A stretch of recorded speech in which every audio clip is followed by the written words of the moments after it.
noite, bem-vindos a mais um Giro Sindical. Eu sou a economista Renata Belzunces e o Giro Sindical é uma parceria entre o DIEESE e o SINDIC-CT. DIEESE é o Departamento Intersindical de Estatística e Estudos Socioeconômicos e SINDIC-CT é o Sindicato Nacional dos Servidores Públicos Federais da área de Ciência e Tecnologia no setor aeroespacial. E este programa está especialíssimo para nós, porque vai nos dar a oportunidade de tratar de temas que este giro sindical ainda não tinha abordado. Então, vamos preencher lacunas aqui. E quem vai nos ajudar com isso é a secretária de Políticas Sociais e Direitos Humanos da CUT, a Jandira Berrara. Jandira, obrigada por aceitar nosso convite. Oi, Renata, eu que agradeço o convite. Jandira, como a gente anunciou, você vai nos dar a oportunidade de preencher lacunas. E uma dessas lacunas que nós não tratamos aqui ainda é sobre a população LGBTQIA+. Em 2019, a CUT produziu uma cartilha sobre o tema, e eu queria que você falasse um pouquinho sobre essa cartilha, e vou te fazer uma pergunta que é um dos títulos que traz essa cartilha, que é como combater a LGBTfobia no local de trabalho. Bom, Renata, eu vou começar fazendo a minha autodescrição, que é algo que eu aprendi, né, nesses anos, né, de convivência, de militância, como aliada dos trabalhadores e trabalhadoras com deficiência. E, especialmente, a gente faz a autodescrição para tornar mais acessível, né, às pessoas com deficiência visual. Então, eu sou uma mulher mestiça, asiática, cor amarela, né, segundo o IBGE, 58 anos, tenho cabelo curto, castanho, uso óculos, estou com uma camisa branca com listra cinza, um colar vermelho. Ao fundo está uma estante com uma placa Fora Bolsonaro, que eu acho que não dá para ver muito, e um boneco de borracha do presidente Lula, que está sentado sobre a placa com uma camiseta do PT, com o braço esquerdo levantado. Primeiro, assim, dizer que a organização dos trabalhadores LGBT na CUT, ela não começou agora. O debate LGBT na CUT começa com as mulheres, né? Lá nos anos 90. E aí nós vamos ter nos anos 2000 já seminários, já tentativas de organização, né, de coletivos LGBT, mas a gente vai ganhar um impulso importante a partir de 2018, que nós conseguimos estabelecer, né, uma parceria internacional, né, com o Solidarity Center, né, da Central Sindical Americana-Canadense FLCIL, e isso permitiu o fortalecimento, né, desta luta no âmbito da CUT, né? Ou seja, recursos que nos permitiram vários avanços. O primeiro deles foi a gente ter realizado o primeiro encontro nacional LGBT em 2018. Esse encontro que aconteceu em São Paulo estabeleceu as principais tarefas, né, e desafios, né, que nós temos, né, com esse segmento da classe trabalhadora. A gente conseguiu fazer, quer dizer, uma avaliação, né, bastante importante, consolidou coletivos que já estavam formados e apontou para a organização de coletivos LGBT ainda, né, em outros estados. Nós tivemos, na ocasião, 7 estados que participaram, né, deste encontro.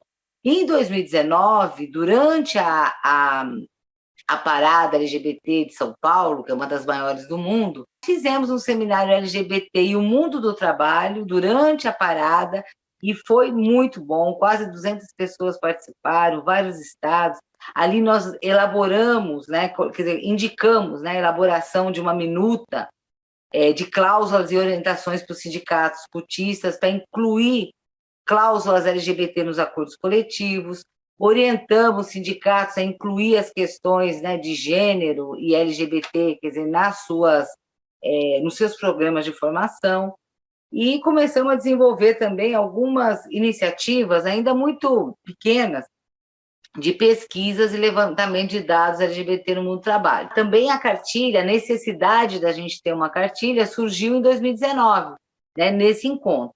Então, 2020 vem a pandemia, né, mas nós não deixamos de trabalhar essa organização e construímos, e quando eu falo construímos, é o coletivo nacional LGBT da CUT, né, que se debruçou, se esforçou muito, né, principalmente no período da pandemia, para que a gente pudesse, né, lançar esse almanaque bonito, né, lindo, que chegou, foi pelo correio para todas, como a gente estava num processo de pandemia que não dava para fazer um lançamento presencial, nós enviamos pelo correio para todos os sindicatos, para todas as CUTs, para entidades, né, parceiras, entidades, né, da luta LGBT, né, e fizemos também um vídeo, um programa, né, de 20 minutos, que inclusive foi veiculado pela TVT. O Almanac, ele até ganhou esse nome, porque como ele era um primeiro, então a gente resolveu dar uma abrangência grande, fazer no formato, né,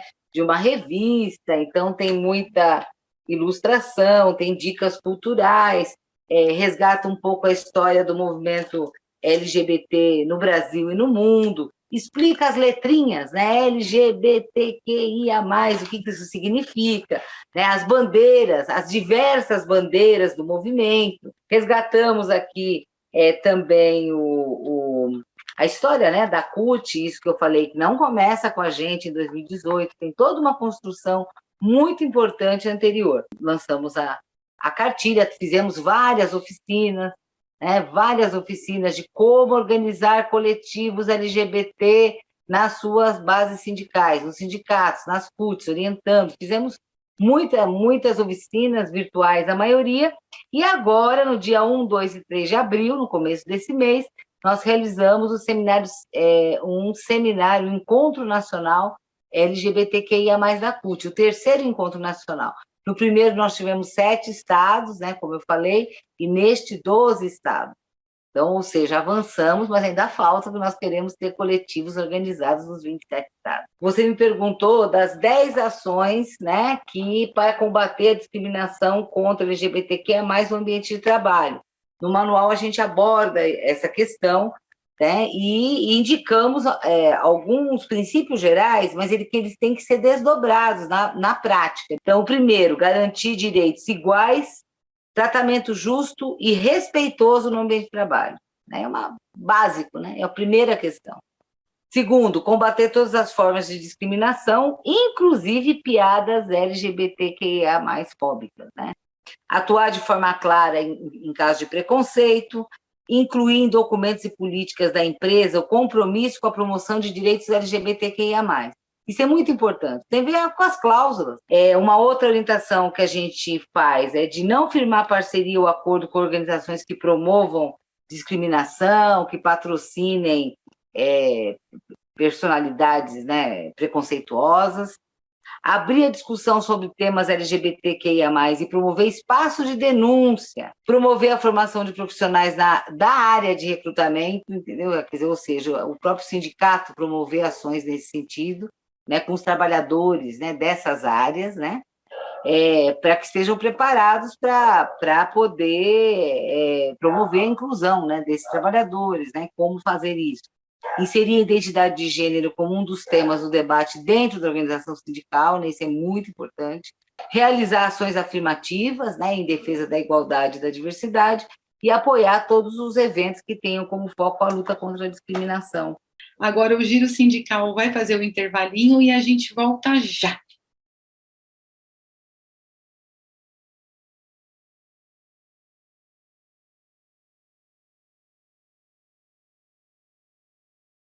O Giro Sindical está de volta e este programa conta com a presença da Jandira Uehara, ela que é secretária de Políticas Sociais e Direitos Humanos da CUT.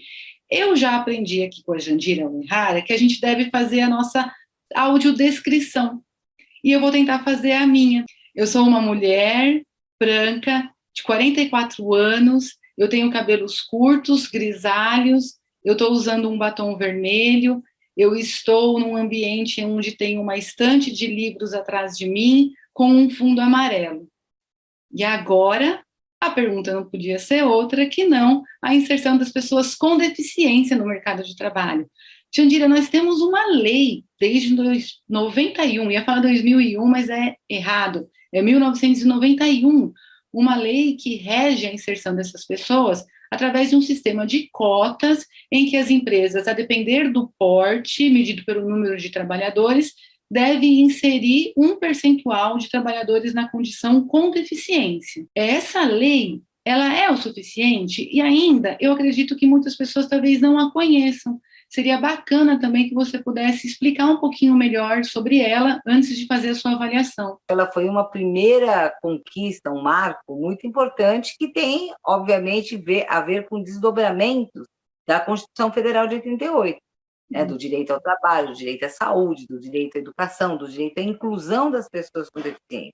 Assim como, anos mais tarde, né, em 2015, a Lei Brasileira de Inclusão, que aí ela é muito mais abrangente. Então, veja, esta questão dos direitos, né, das pessoas com deficiência, né, ela sempre esteve no bojo de qualquer discussão de uma sociedade democrática, inclusiva, né, humanizada.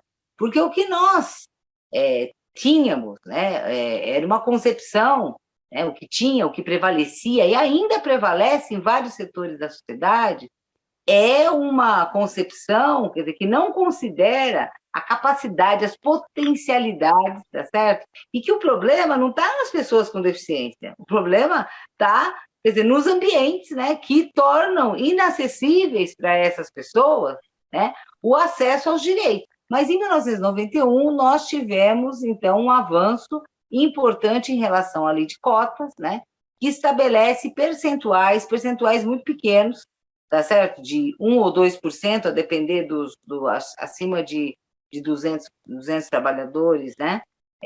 2%, mas isso está sempre ameaçado. É assim como a Constituição de 88, né? Todos os direitos sociais que foram inscritos ali, que a gente conseguiu conquistar em 88, né? E em 1989, ou seja, em 90, né, com a vitória do neoliberalismo, do candidato neoliberal, Collor, e todo o processo que a gente vai viver até, né, até o ano de 2002, quando Lula vence as eleições, é uma tentativa, né, de destruição desses direitos, de diferentes formas. Então, nunca foi fácil. A gente conquistou, mas isso não foi implementado. E aí, mais um detalhe, por exemplo, no serviço público, essa questão das cotas está lá nos editais, mas isso não é divulgado devidamente, isso não é estimulado, e é possível a adoção de cotas em todas as funções do setor público. Né? E muitas vezes não se preenche a cota ainda, porque também tem pouca gente tem acesso à informação para poder fazer os concursos, né? Os concursos têm que ser adaptados, obviamente, às diversas formas de deficiência. E no setor privado, a burla é geral. Nós não atingimos, né, no país, né, atingimos 40% no máximo, né, chega às vezes a 50%, né, do que deveríamos em termos dos empregos, né, em relação aos empregos e às cotas. A pandemia só piorou a situação desses trabalhadores. O Diese nos apresentou um estudo que as demissões no período da pandemia deste segmento foi 15 vezes maior do que do geral da classe trabalhadora. Você já não tem todas as vagas que deveriam, os postos de trabalho preenchidos, né? Isso já é constante. E ainda na pandemia, essa situação piorou, né? A emenda constitucional 95, ela congela os investimentos públicos, né? E isso vai impactar na fiscalização, brutalmente. Não se cumpre, se viola a legislação e, ao mesmo tempo, o Estado não oferece, né, os mecanismos, né, de fiscalização. Pelo contrário, o governo Bolsonaro destruiu o sistema de fiscalização de saúde do trabalhador, e tudo mais, né? Imagine da lei de cotas, né? Por outro lado, agora mesmo, nós estamos enfrentando dois problemas, né, nesse momento. Primeiro é o seguinte: o Supremo Tribunal Federal vai julgar, né, está previsto ainda para esse mês de abril, não sei se vai se concretizar, sobre o negociado, sobre o legislado, né, que foi o eixo central da reforma trabalhista. Então, agora, eles vão dizer o que é que pode entrar, o que pode ser negociado em relação ao legislado. Eles vão colocar o rol de questões que podem ser passíveis de negociação coletiva a partir da reforma trabalhista. E, pasme, Tá? Nós estamos com uma situação de praticamente empate no STF entre os ministros que acham que a cota deve entrar na negociação do negociado sobre o legislado. Ou seja, isso significa o fim da lei de cota. Nós estamos, junto com a coordenação do Ministério Público do Trabalho, né, ligado a essas questões dos direitos, né, humanos e da questão da criança, né, do adolescente, das cotas, com uma ação política forte em relação a isso, fazendo debates, pedindo audiências com ministros do STF para discutir essa questão, mas nós estamos com a lei de cotas em risco. Veja, não é preciso revogar a lei de cotas para acabar com a lei de cotas. Eles encontram mecanismos outros para fazer isso. Então, nós precisamos ter uma intervenção política e pública para reverter esse quadro, né? E porque os avanços desse segmento da classe trabalhadora, desse segmento da população, pode ser totalmente perdido, né? Em especial o direito ao trabalho, que é o que mais os incomoda. E direito ao trabalho é condição fundamental para a autonomia, para a independência, para a humanização. Nós precisamos urgentemente, né, aumentar e fortalecer a fiscalização. Para isso, nós precisamos acabar com a emenda constitucional 95, precisa reorganizar esses mecanismos do Estado, né, que não é importante não só para essa questão da lei de cotas, mas para outra. Auxílio emergencial de valor adequado, tá certo? Auxílio inclusão para mães com filhos com deficiência, para que essas mães tenham condições efetivas, né, de incluir seus filhos e de cobrar, né, as políticas que precisa para isso. E nós precisamos de mais fontes de informação sobre trabalhadores com deficiência. Isso é muito importante. O Giro Sindical faz o intervalinho e volta já.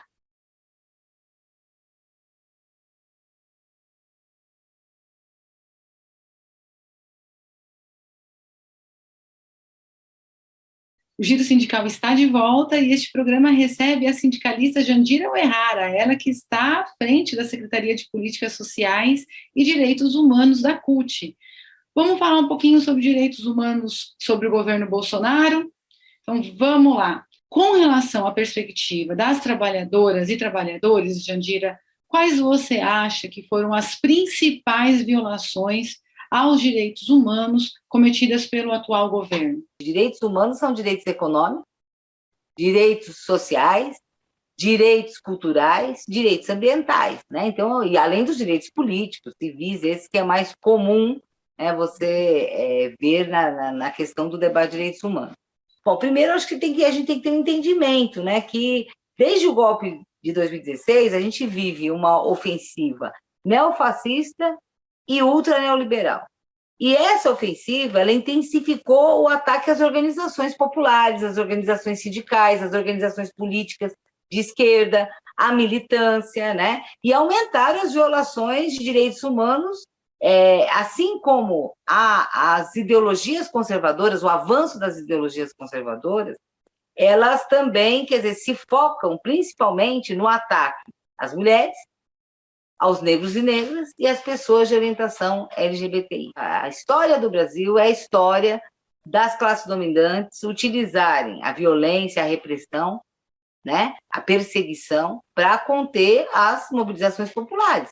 E se fez isso historicamente, perseguindo liderança política, pessoa em luta por pautas de justiça social, e se utilizou todos os meios, né, as ditaduras militares, a ditadura militar que nós vemos no Brasil e outros períodos, quer dizer, mostram isso claramente. Mas tem outros meios deles fazerem isso, né? E essa violação de liberdade e direitos humanos, quer dizer, é um meio de tentar destruir ou enfraquecer as organizações da classe trabalhadora, organizações sindicais, organizações populares, né? Porque esta é a melhor maneira de destruir de forma muito acelerada as suas conquistas, né? Então, veja, toda ofensiva que foi feita contra os sindicatos, né, inclusive no seu financiamento, tal, tem a ver com isso. Eles violam os direitos da liberdade de organização sindical de várias maneiras, né? E também, quer dizer, tem também os episódios, os momentos, né, de um ataque mais frontal, né? E a gente tem que entender que nessa conjuntura isso se dá principalmente através da financiarização, da desindustrialização, da primarização. Olha, gente, um país que está virando, né? Tem menos de 9% agora de participação da indústria no PIB, não é isso? Quer dizer, está virando um grande fazendão, né? Buraco a céu aberto no país inteiro. né? Agronegócio, destruindo o que pode, destruindo não só nas áreas onde planta, mas no seu sistema de logística, tá certo? Esse país vai fazer o quê? Se não violar os direitos dos povos indígenas, dos quilombolas, dos trabalhadores e trabalhadoras das regiões e todas as demais. Então, assim, o modelo de desenvolvimento tem tudo a ver também com as violações. Está tudo junto e misturado, né? Como gosta de dizer o pessoal. Então, veja, nós, né, nesse período, quer dizer, esse período desse desemprego brutal, com uma maioria de pessoas na informalidade, de mulheres negras desempregadas, né, ou ganhando muito menos, né, o menor salário, né, ataques nas aposentadorias, concentração de renda escandalosa. Isso só pode gerar situações de violência e de violação muito grandes, né? Bom, em relação, né, ao que as áreas que nos afetam, né, que a gente tem a missão de coordenar na CUT, a reforma trabalhista, né, com a ausência de fiscalização e depois com uma queda imensa, o menor orçamento reservado a combate ao trabalho escravo e verificação de obrigação trabalhista, a exemplo da lei de cotas, né, para pessoas com deficiência, trabalho infantil, etc., o menor orçamento foi agora em 2021. Essa questão do trabalho escravo, né, ela, quer dizer, além de não ter o pessoal, tá certo? Só 15% das ações da fiscalização dependeram do trabalho de inteligência, que é fundamental. Se você não tem investigação, você não chega. E não dá para a gente se achar que a gente vai combater trabalho escravo no Brasil só com denúncia. Outra questão é a questão do trabalho infantil. Nós estamos enfrentando, tá certo, a PEC 18. Eles querem reduzir a idade mínima do trabalho de 16 para 14 anos, porque dos 14 aos 16 é possível trabalho como aprendiz, certo? Eles querem acabar com isso. Ao mesmo tempo, está sendo discutida uma outra lei que muda o Sistema Nacional de Aprendizagem e, novamente, esse segmento é atacado, porque eles querem que a lei de aprendizagem ela não seja um instrumento, né, para minimizar, porque, gente, nenhum jovem de 14 a 16 anos tinha que estar trabalhando. Isso é uma mitigação diante da situação do Brasil. Então, bom, se ele tem que ter um trabalho que seja como aprendiz, com educação, tá certo? Vinculado a poucas horas de trabalho, direitos trabalhistas pela CLT, 6 horas no máximo, eles querem acabar com isso. No Sistema Nacional de Aprendizagem, primeiro, retirar todos os direitos da CLT, desses aprendizes, tá? De novo, volta aquela história da carteira verde e amarela por outros mecanismos. Eles querem priorizar não mais a faixa de 14 a 16 anos, onde está concentrado o maior índice de trabalho infantil no país, mas sim da faixa dos 18 aos 24, e com ênfase na áreas de alta tecnologia, ou seja, quem mais precisa da utilização desse instrumento vai ficar fora. O governo Bolsonaro, agora mudando um pouco, tentando sintetizar aqui, ao contrário de todas as recomendações em vigor no mundo, tem feito decretos, medidas provisórias, quer dizer, uma série de mecanismos, tá, para estimular o armamento da população, especialmente aquela considerada a sua base social de apoio. Isso é uma situação que a gente tem que estar em alerta e alertando. Este ano será um ano de muita violência política. Nós construímos vários debates, esse livro saiu o ano passado, Democracia e Direitos Humanos no Brasil, Ofensiva das Direitas, e vamos lançar outro agora no final do mês, enfocando mais a questão da segurança pública. Nós produzimos 2 manuais, bem práticos. Manual de Segurança Preventiva para Militantes, tá? Com orientações muito claras, precisas, tanto para a proteção das suas entidades, seus dirigentes, das suas bases sindicais, e principalmente como a gente tem que se organizar para a nossa segurança nas grandes manifestações, grandes ou pequenas manifestações. E um manual de segurança digital. Outro meio, tá certo? Que eles nos atacam, né? Então, nós temos feito esse trabalho, né, muito preocupados com esse contexto de violações do governo Bolsonaro. Esse ano, nós vamos agora, já tivemos ano passado dar muita ênfase à violência política contra as mulheres, preparando as nossas dirigentes para os embates desse ano. oficinas mesmo, segurança preventiva para mulheres, né? Tendo como foco a violência política. Vamos fazer várias esse mês, já fizemos uma o ano passado, e também vamos começar um trabalho de formação em segurança e direitos humanos com as nossas bases que tem a ver com forças de segurança. Jandira, eu quero te agradecer demais por você ter aceitado o nosso convite e pela contribuição que você deu sobre temas que a gente não tem o hábito de colocar luzes quando a gente fala dos trabalhadores, das trabalhadoras desse país, mas que são tão importantes, e você, em todas as suas respostas, mostrou como todos eles estão interligados, como todos os ataques fazem parte de um mesmo fio condutor, que é um ataque à classe trabalhadora, que é o neoliberalismo graçando no nosso país, e agora com um viés de autoritarismo que beira o fascismo. Alguns classificam dessa maneira, outros não, mas que não dá para a gente deixar de dizer que a gente está vivendo por um governo, sobre um governo que admira a ditadura militar, né? Então, eu quero te agradecer demais. Obrigada, Jandira. Muito obrigada, eu que agradeço o convite, né? Estamos à disposição sempre que precisarem para a gente tratar desses temas e outros, né? Seguimos.